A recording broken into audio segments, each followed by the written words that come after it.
A DOPS pode vir aqui que nada encontrará de subversivo.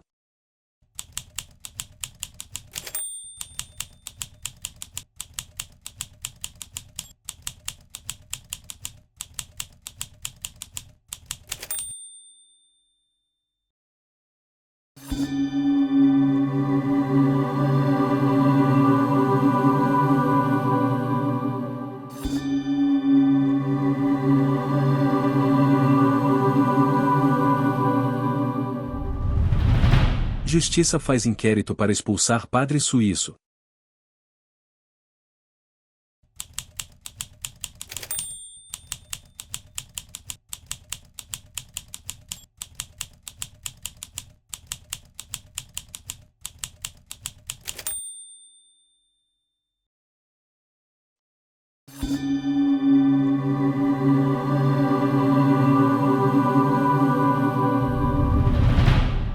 Relação de religiosos envolvidos em processo de expulsão.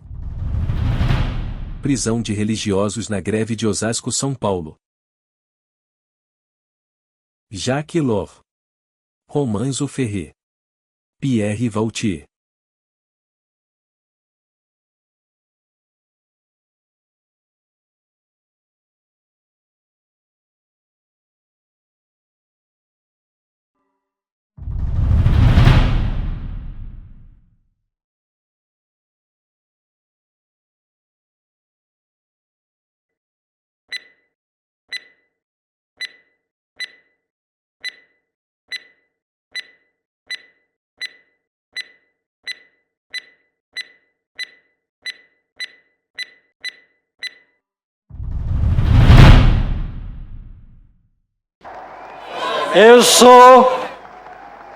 Eu sou padre operário.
A Rádio Jornal do Brasil.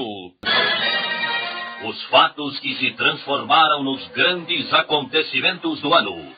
Era o 13 de março, em que Jango tentava o princípio do golpe, mas que acabou significando a aceleração de sua queda. E Jango foi derrubado. A queda começou pela madrugada, quando a polícia militar e as guarnições do exército em Minas Gerais se levantaram em armas e o governador Magalhães Pinto iniciou a convocação de reservistas. Atenção, Brasil! Atenção, Brasil! As tropas do 2º Exército, sob o comando do general Cruel, já sitiaram o estado da Guanabara. 1 milhão de pessoas saiu à rua para dar graças a Deus pela derrota do comunismo na Marcha da Família com Deus pela Liberdade. Governadores estaduais e militares revolucionários indicaram então o general Castelo Branco para a presidência da República.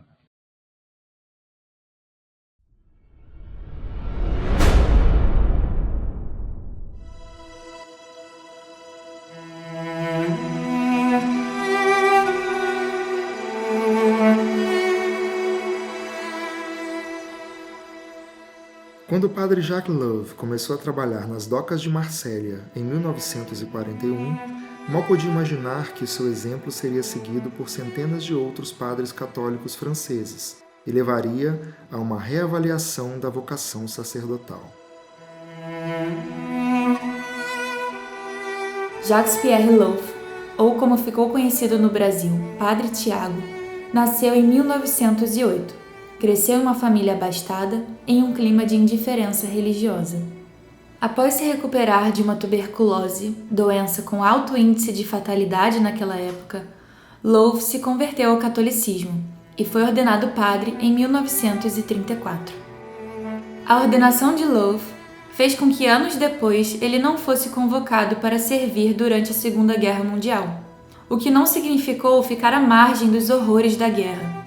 A experiência de viver no período de conflito e entre guerras deu novos contornos e sentidos ao espírito missionário de setores da Igreja Católica. Enquanto trabalhava nas docas do porto da cidade francesa de Marsella, Loaf se preocupava ao mesmo tempo com as questões espirituais e religiosas, mas também com as questões sociais relativas à classe operária. Formado em Direito em Paris, foi convidado em 1941 pelo padre dominicano Louis-Joseph Lebré a integrar o Instituto de Economia e Humanismo, também em Marsella. A ideia era fazer pesquisas sociológicas para entender o papel da Igreja Católica na sociedade daquele período. Assim, o trabalho nas docas, que deveria ser temporário, deu a Loaf a compreensão de que a Igreja deveria estar com os trabalhadores, vivendo como eles e por eles.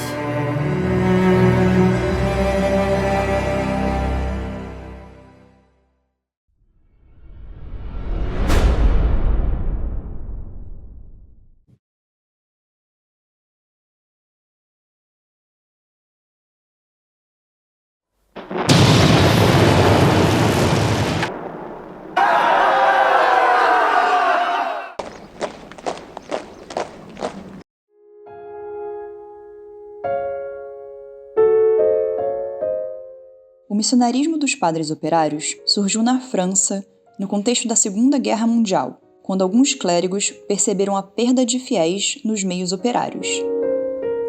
Com a invasão alemã na França, franceses foram obrigados a trabalhar nas fábricas do país invasor.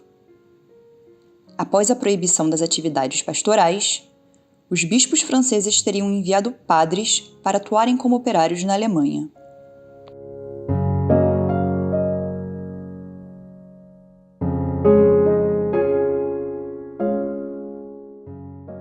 A experiência da Segunda Guerra trouxe a ideia de que, para conquistar os corações e mentes dos trabalhadores e trabalhadoras, seria preciso ir para as zonas periféricas, estar em meio a eles, vivenciar suas realidades, compreendê-los e evangelizá-los. No pós-guerra, o trabalho iniciado na França, com as experiências pioneiras das missões de Paris e Marsella, se espalhou pela Europa. Voluntariamente, muitos padres operários se proletarizavam para experimentar a vida tal qual trabalhadores viviam. Para levar a visão de mundo cristão aos mundos do trabalho, optavam pelo anonimato, pelas roupas comuns, mas carregavam consigo a oposição radical às injustiças e a defesa dos direitos humanos. Essa visão crítica acabou criando a alcunha de Padres Vermelhos.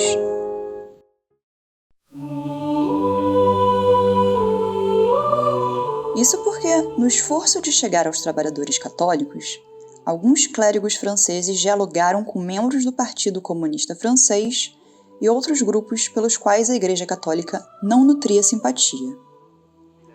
Com isso, em 1954, o Papa Pio X proibiu que padres se envolvessem com qualquer organização tida como comunista.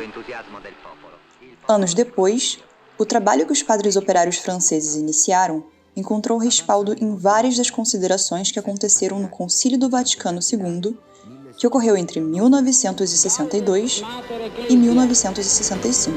Gaudet Mater Ecclesia, gioisce la Madre Chiesa. Gli zigomi sporgenti degli asiatici. E basta che io scambi con essi qualche parola che s'aprono davanti visioni e bisogni.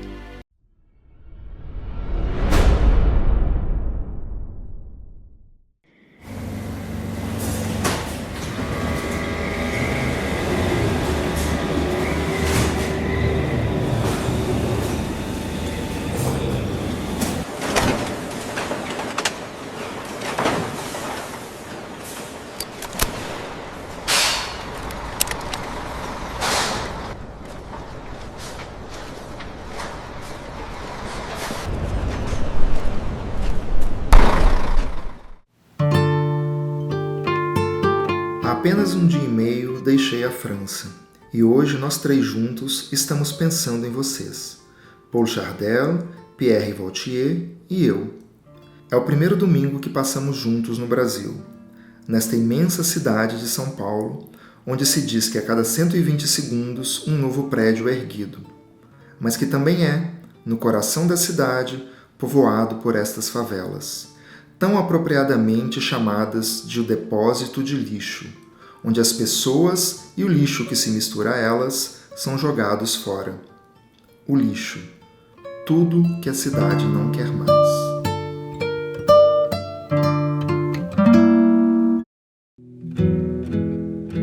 A proletarização foi uma estratégia utilizada para a ação missionária dos padres. Havia uma motivação de fé, de experimentar a vivência proletária e entender melhor os trabalhadores e trabalhadoras, mas também uma visão filosófica e sociológica, que pensava a proletarização como uma forma de evangelizar para a ação social. No contexto da Guerra Fria, não por acaso, a relação entre a Igreja e outras ideologias sociais era permeada de tensão.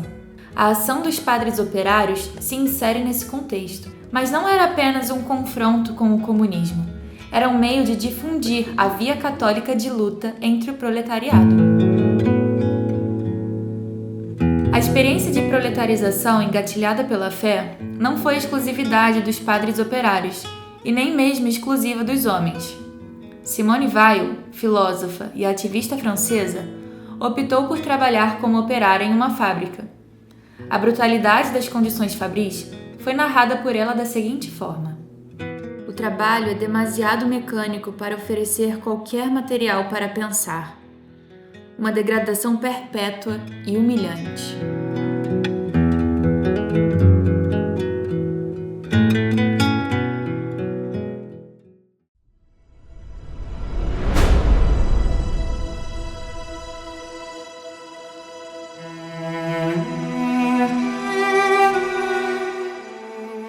Em 1962, o padre suíço Romain Zuferi foi designado para atuação missionária no Brasil.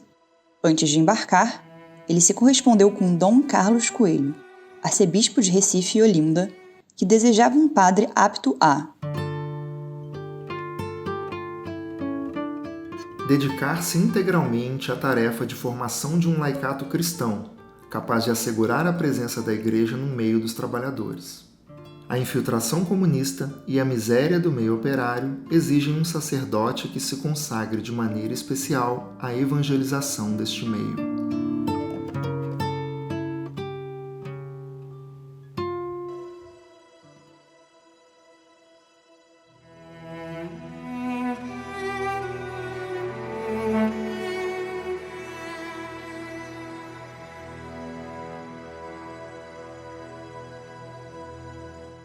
Romain era filho de pai operário e mãe lavradora. Seus irmãos trabalhavam na construção civil e no trabalho fabril. Romain foi ordenado padre no final da década de 1930, mas nunca quis assumir uma paróquia. Optou desde o início pela ação evangelizadora junto à classe trabalhadora. Tornou-se assistente espiritual da Juventude Operária Católica, a JOC, e posteriormente passou a atuar na ACO, Ação Católica Operária. Padre Romain chegou a Recife em 4 de setembro de 1962 e rapidamente foi rebatizado de Romano. Já em sua chegada, causou estranhamento um padre que não usava batina. Chegou de calça e paletó, deixando transparecer a estratégia missionária de se misturar aos trabalhadores.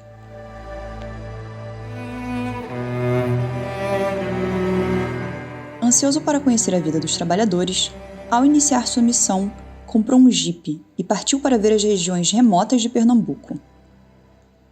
Tanto nas fábricas quanto nos campos, Romano buscava conhecer para se integrar. Romano conseguiu criar um laço muito forte com os trabalhadores. O cidadão que tem dinheiro é rico, é milionário, e o trabalhador no trambuco recebendo, como eu já vos acabei de dizer, a miséria.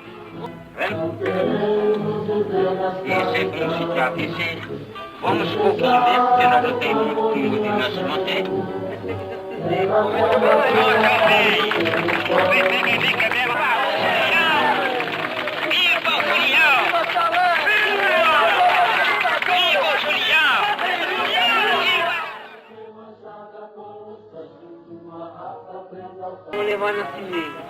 nós não podemos, vamos usar esse mesmo fogo. Quando Deus quiser. Eu pouco com Deus, tem muito batalhado. Ah, pois é. Agora queria que Deus me ajudasse que eu tivesse ou nada, um caminho para morar aqui. Romano chegou ao Brasil em um período de intensa agitação política e operária. Nos arredores de Recife, havia desde antes do golpe as Ligas Camponesas, que sofreram violenta repressão da ditadura.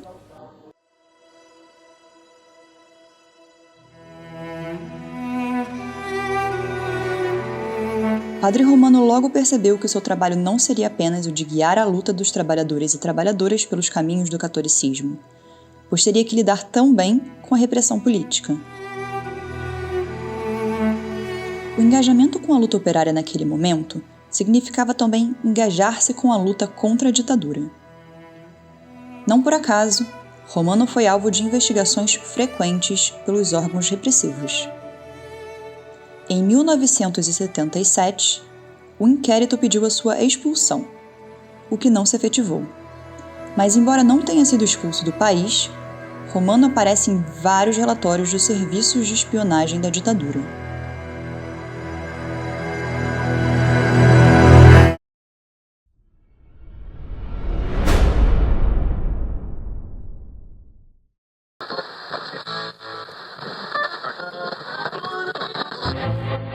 A Rádio Jornal do Brasil apresenta a história de 1968.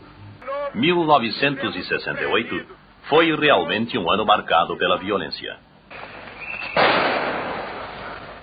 As agitações estudantis do Brasil começaram no dia 28 de março, quando um estudante foi morto em frente ao restaurante do Calabouço. Continuaram após o seu enterro e culminaram com verdadeira batalha campal na Avenida Rio Branco e outros pontos da cidade, com a participação de estudantes populares e policiais. Dia 22 de junho.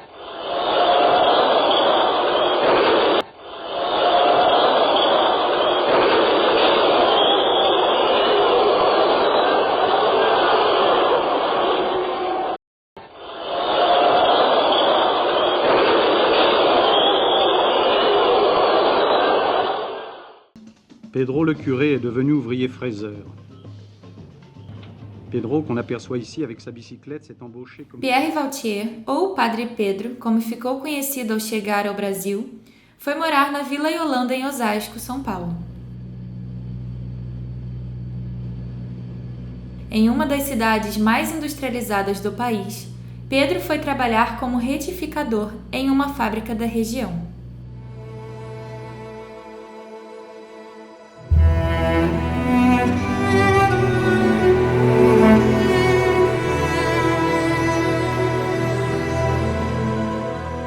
Tanto na França quanto no Brasil, a formação de comunidades foi a principal estratégia dos missionários. No contexto da Guerra Fria, no início dos anos 60, o Brasil se industrializava e urbanizava rapidamente. Junto a isso, se acentuaram problemas sociais que fizeram do país um laboratório perfeito para promover o projeto católico e frear o avanço comunista. Dentre eles, a Missão Operária São Pedro e São Paulo, ou MOP, na Vila Yolanda, em Osasco. A MOP ajudou a conformar uma das estratégias de ação, que na década de 1970 viria a ser conhecida como Comunidades Eclesiais de Base. Padre Pedro fez parte da MOP.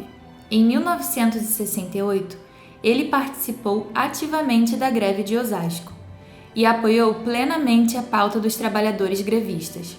Por conta disso, foi preso.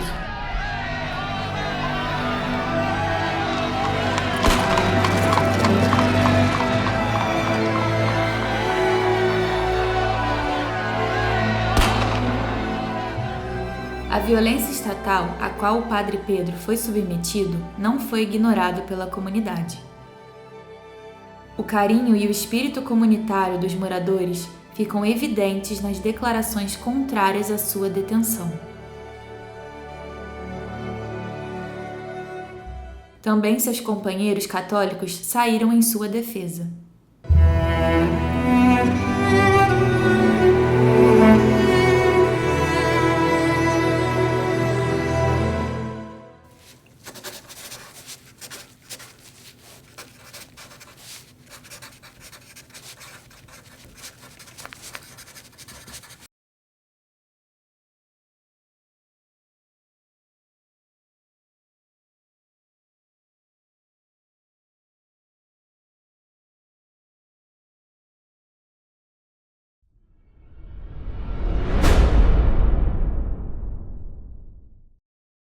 In nomine Patris, et Filii, Spiritus Sanctus. Amen.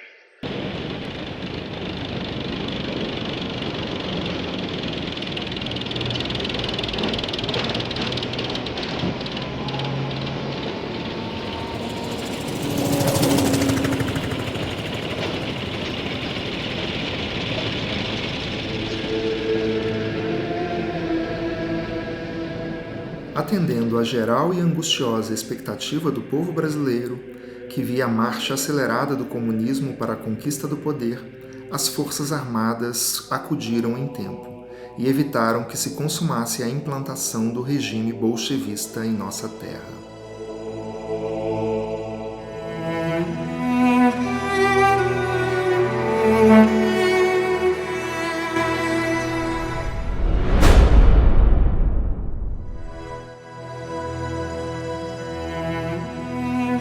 A Igreja Católica, que apoiou o golpe de Estado de 1964, logo percebeu que não passaria ilesa a violência do regime. A brutalidade com que eram tratados os estudantes e trabalhadores se estendeu também para diversos setores da Igreja que agiam ou se pronunciavam contrariamente ao governo.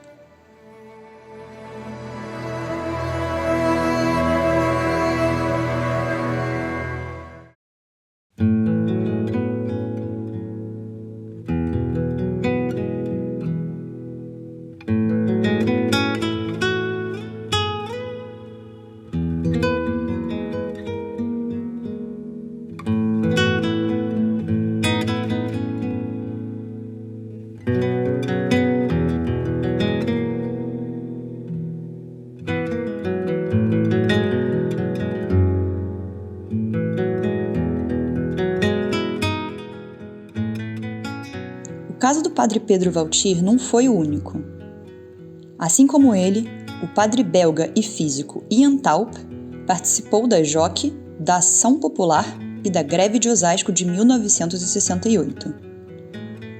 No Brasil desde 1965, Thaup era professor da Escola Politécnica da USP. Foi investigado, encarcerado e expulso em 1969.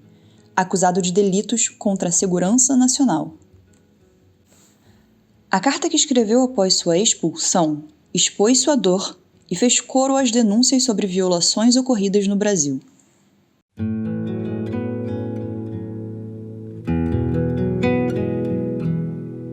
No ano passado fui morar, junto com outro padre, num bairro operário, onde iria conhecer mais diretamente a vida e a luta do nosso povo.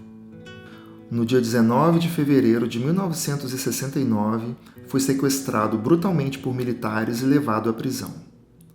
Ali já se encontrava o padre que morava comigo, preso uns dias antes e cruelmente torturado. Agora era minha vez de experimentar a fúria dos carrascos.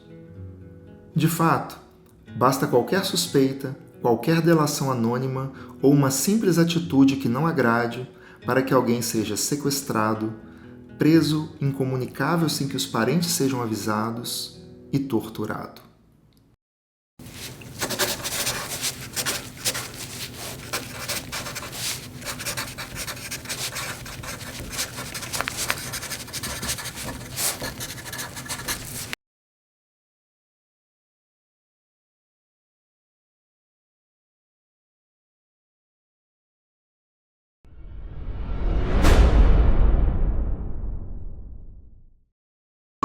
Nos primeiros 45 dias, o governo Figueiredo teve diante de si mais de 100 greves. Os primeiros passos para a redemocratização plena do país possibilitaram o afloramento de justas pressões sociais, que não podiam ser ignoradas.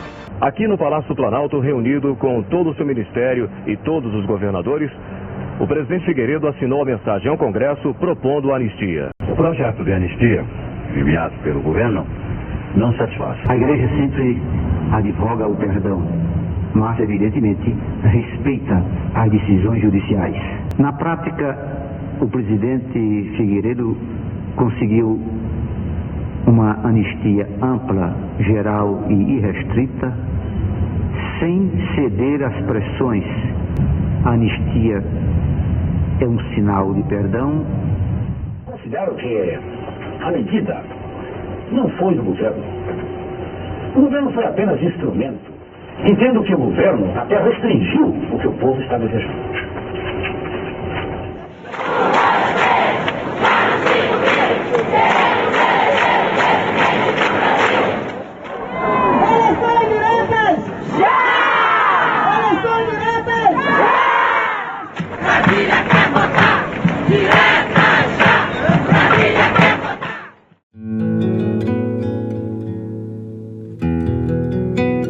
Nos anos 80, no contexto da redemocratização, a ação das comunidades eclesiais de base ficou notória. Esse trabalho comunitário é anterior. Um exemplo disso é a experiência dos padres operários no caso de Osasco.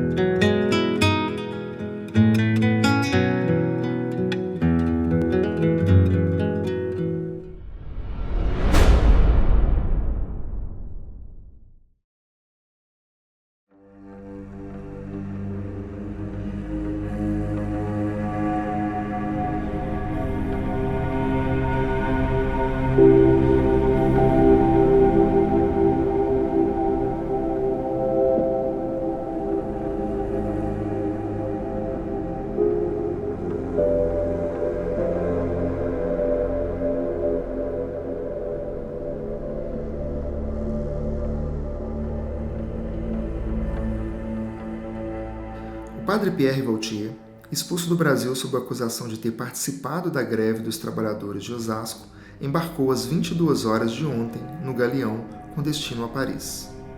O sacerdote chegou de avião à base aérea do galeão, sendo conduzido à pista sob escolta em um carro do Ministério da Justiça, subindo diretamente ao aparelho, sem passar pela estação dos passageiros.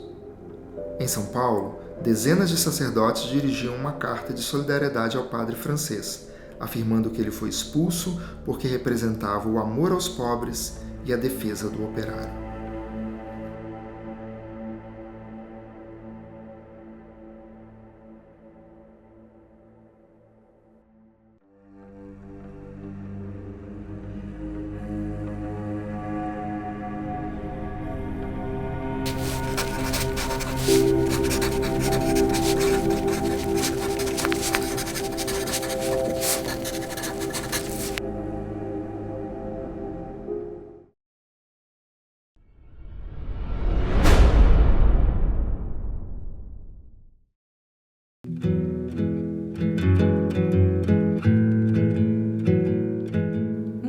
Padres estrangeiros que vieram ao Brasil com a missão dos padres operários permaneceram mesmo após o fim da ação missionária. São os casos dos padres Romanzo Ferrey, Domingos Barbé, Bernard Hervy, entre outros.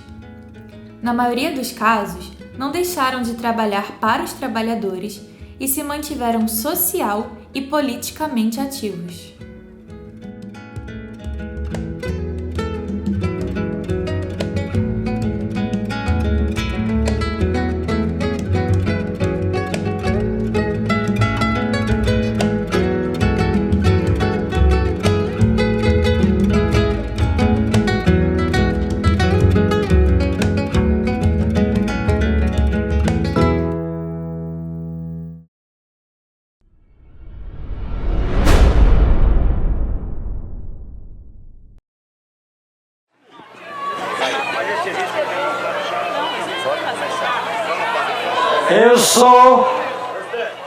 Eu sou padre operário.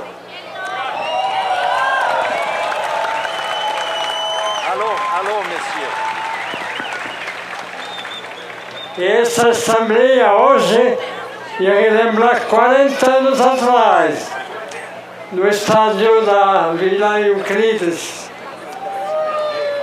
Tinha uma população igual a essa daqui, de trabalhadores e trabalhadoras, de todas as idades, de todas as religiões, de todas as igrejas. E de repente estávamos reivindicando coisa importante, e Lula estava intermediando como presidente do sindicato para saber se os patrões daquela época iam aceitar nossas propostas justas que estavam sustentadas através das nossas greves. E de